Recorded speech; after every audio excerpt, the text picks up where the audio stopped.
শিক্ষা যে জাতির মেরুদণ্ড, সেই মেরুদণ্ড সোজা করবার জন্য কিন্তু তারা কিন্তু আজকে শিক্ষাদানের সঙ্গে যুক্ত।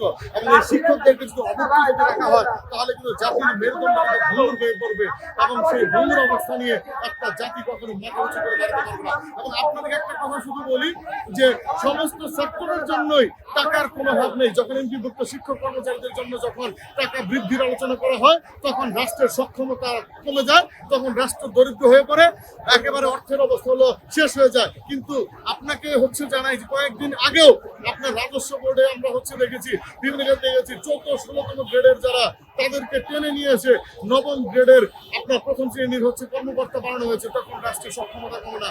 তৃতীয় বিশ্বের উন্নয়নশীল দেশে যখন মন্ত্রীরা কোটি টাকার গাড়িতে চড়ে, আগামীতে কোন মন্ত্রী হবে তার জন্য যখন কোটি টাকার গাড়ি অগ্রিম যখন বরাদ্দ রাখা হয় তখন রাষ্ট্রের সক্ষমতা কমে না। সক্ষমতা কমে কোথায়? যখন শিক্ষকদের কিছু দেওয়া হয়। অর্থাৎ এই আমাদের গণঅভ্যুত্থান পরবর্তী যে সরকার, সেখানকার যে শিক্ষা উপদেষ্টা, তিনি কি করে গত 4 দিন ধরে আমার শিক্ষকরা রাস্তায়, এই গত 4 দিন ধরে সারা দেশ থেকে শিক্ষকরা এসে সেই শহীদ মিনারে, প্রেস ক্লাবে, ওই আপনার হাইকোর্টের সামনে, আজকে শাহবাগে রাস্তায় পড়ে আছে। অনেক শিক্ষক অসুস্থ হয়ে হসপিটালগুলোতে ভর্তি হয়েছে, আর উনি বসে সেই সচিবালয়ে তার অফিসে এসে হাওয়া খাচ্ছেন।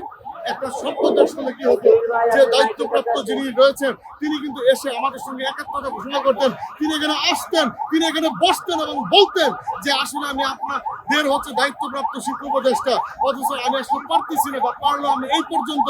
কিন্তু তিনি সেই কথাটা বলেন নাই।